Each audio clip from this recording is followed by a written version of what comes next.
Hey, everybody. Welcome to Coffee with Clients. How are y'all doing today? I see everyone come in the room. We'll wait a few minutes to get everybody in here, but I've got my little friend today, my favorite bear.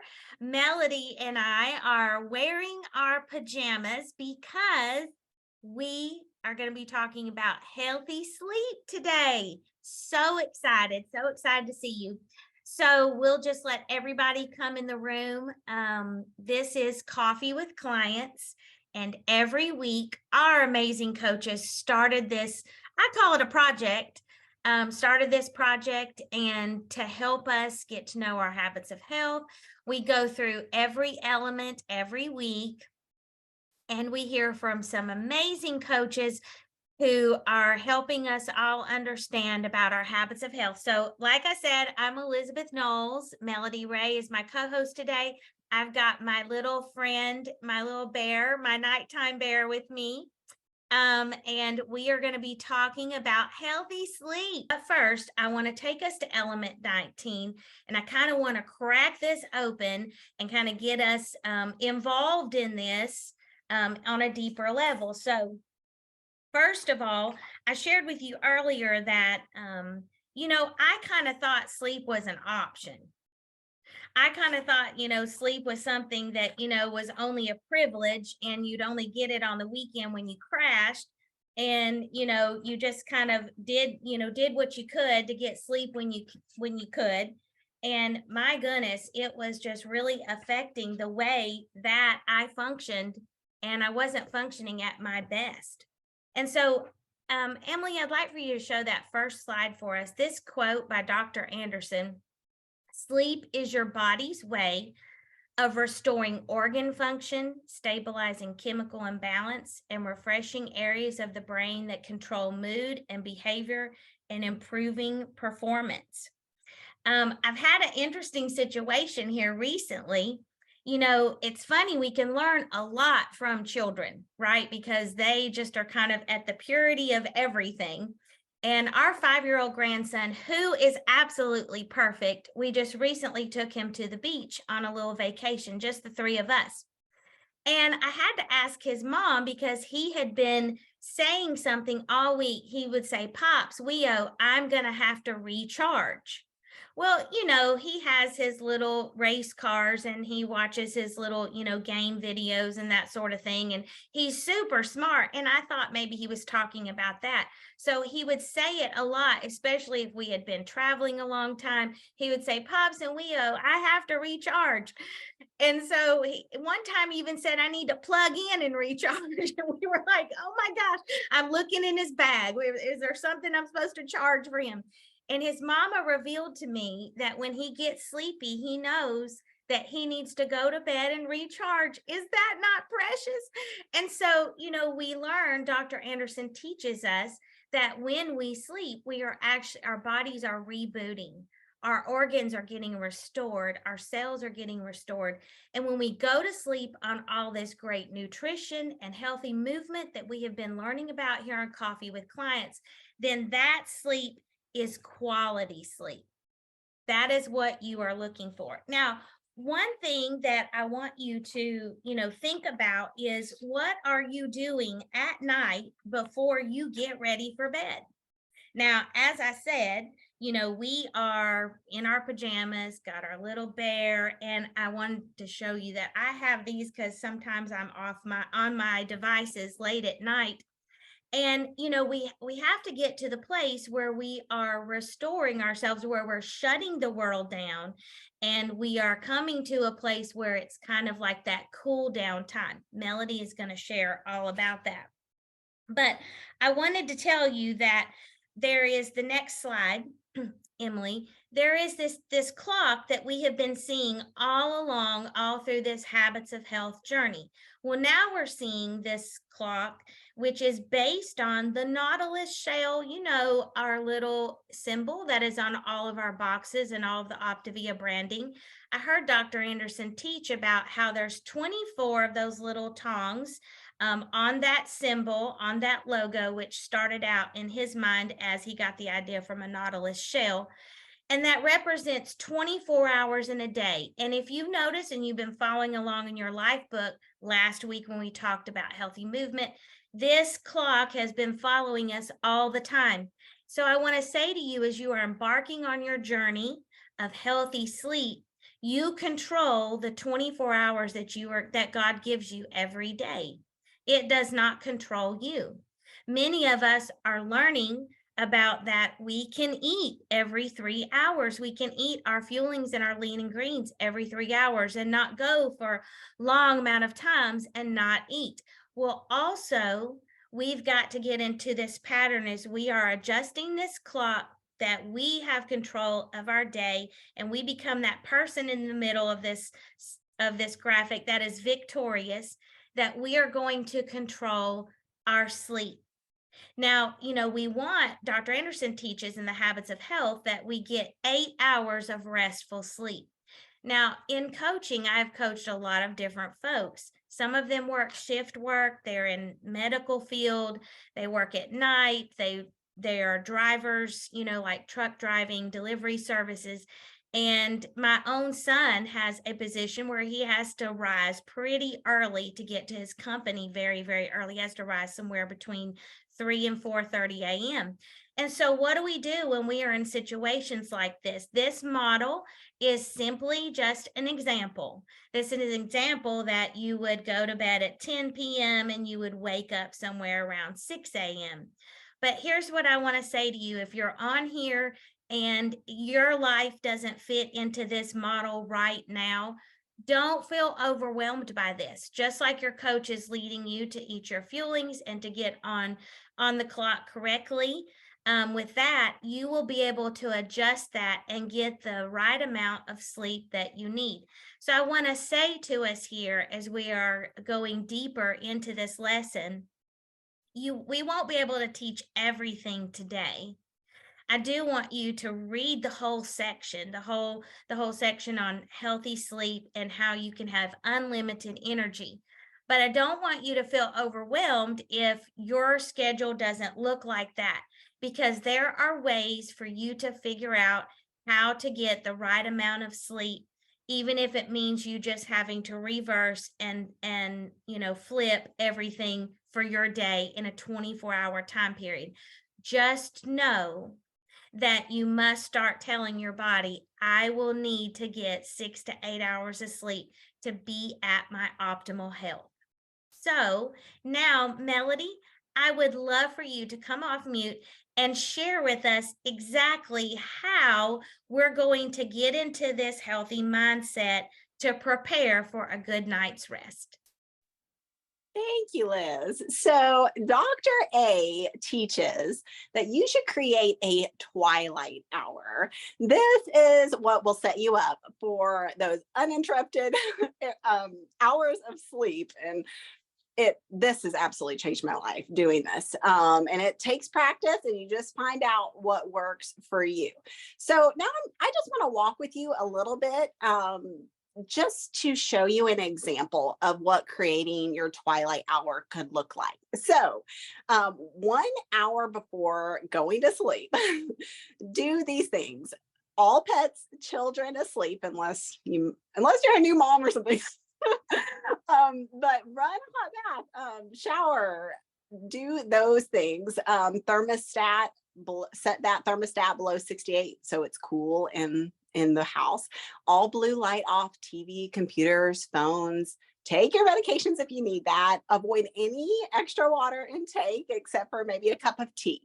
Now, 30 minutes, this is just an example, because like for me, I don't take baths at night or showers. I don't even take baths. The showers, out of the bath, out of the shower, loose fitting, lightweight clothes, self-care. This is where, you girls, you got to get your skincare and everything on, like everything, just everything organized in your self-care routine.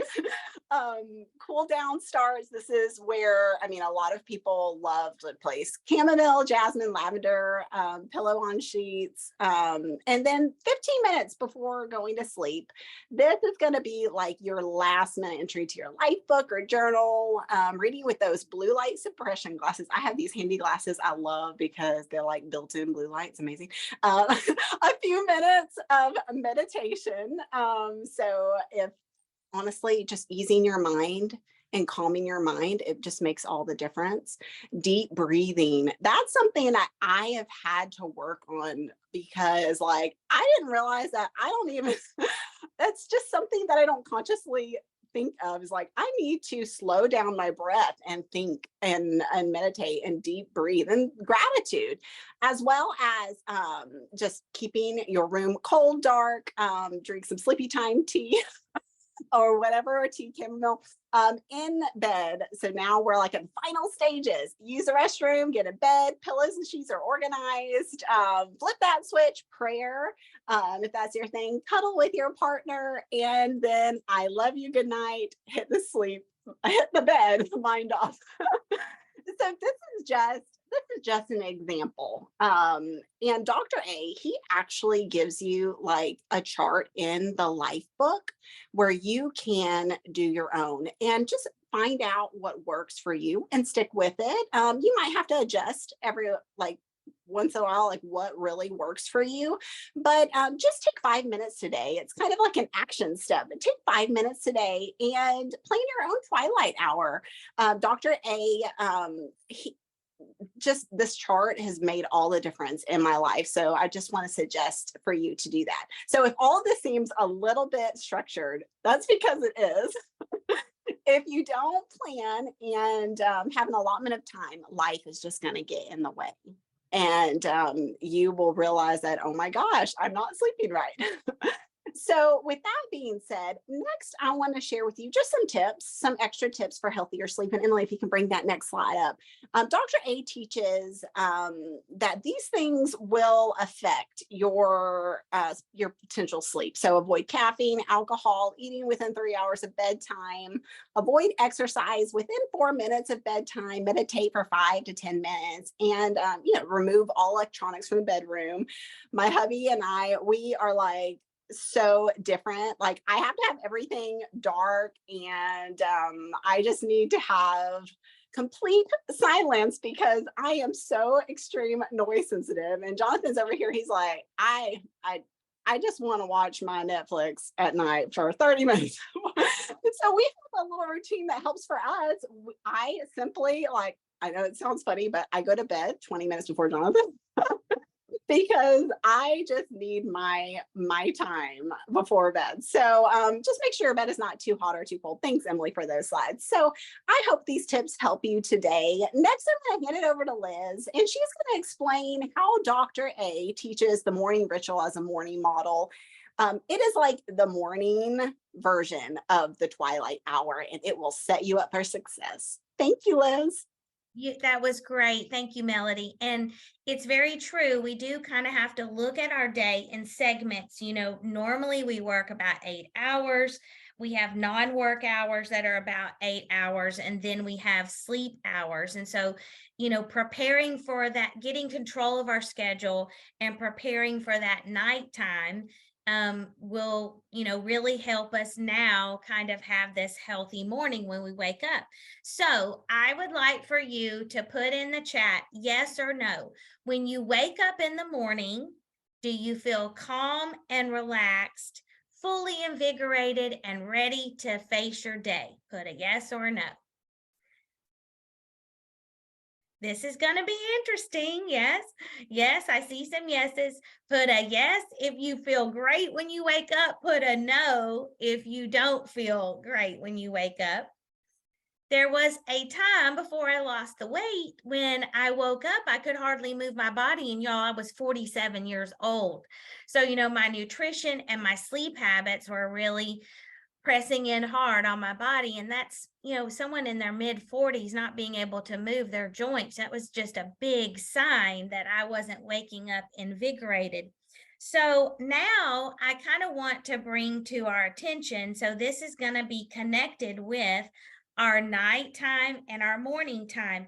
So do you consider yourself a lark or an owl? Now, this is important to this lesson to help us identify, you know, how we're going to sleep and how we're waking up. And Dr. Anderson, if you'll read this entire section, it will set you free. It set me free. So I am an owl and my blessed husband is a lark.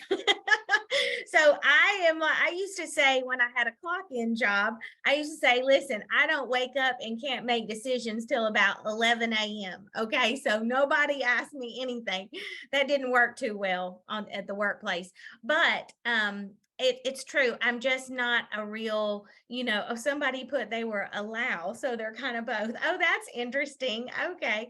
So I need to meet you, Elaine. So I discovered in this process that I really wasn't a natural morning person. And I noticed how Clint could just do tasks in the morning, but then at night, man, I could get things done. I was thinking, I was messaging, I was creating things. I was just, everywhere, like from 6 p.m. on. That was me. That was my great time, to live and shine. And, but we learn in this process that the lark can become a little more alert in the morning if they are paying more attention to like what Melody taught about that nighttime routine and going to sleep at a decent hour, getting that 6 to 8 hours, focusing on getting 8. And then they're going to wake up like I do now, a little more refreshed. If I'm your coach or if you're on my coaching team, sometimes you'll get this random message from me at like 7:30 a.m. I think I messaged my coaches a little too early this morning, but you'll find that you're a little more alert. And then our lark, our owl, no, excuse me, our lark people who are more morning people. They are more attentive in the morning. My husband, when he gets like to about 8, 9 o'clock, he starts looking at me like, I'm about done. I've used all my words for the day. He has to talk and communicate a lot for the type of executive ministry he's in. And so, he just basically, has that, type of natural way that he is. So we want to ask ourselves what we are. Now we want to talk about how to address the morning routine. Okay. And I had this little thing, and I hope that my husband is watching because I have no idea where my power cord is. And I just got a warning that I'm going to text him help that I need my power cord. So anyways, we're just going to pray. So we're going to talk about our morning routine and how you actually have a kind of an example of a morning hour routine. And then we're going to slip right into maybe you have some questions about healthy sleep, and here are some wins. So first of all, like Melody said, this morning routine thing is just basically a flip of the nighttime. So if you're writing this down, there are 6 sections to this. There's awake, calm, focus, motion, self-care, and you're ready for the world. So for an example, what you want to do is you want to kind of look at your morning in little stages. So you wake up, you open the curtains, you drink some water, you use the restroom, and you weigh. Just to kind of, when you're in your weight loss phase, weigh every week and just kind of check your biorhythms and where you're at.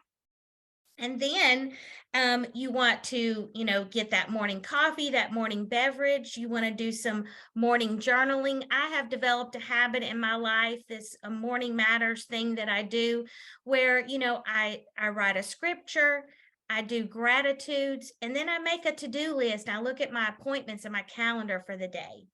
And then Dr. Anderson suggests that we just have a moment where we just meditate, we're calm, we have prayer, we breathe.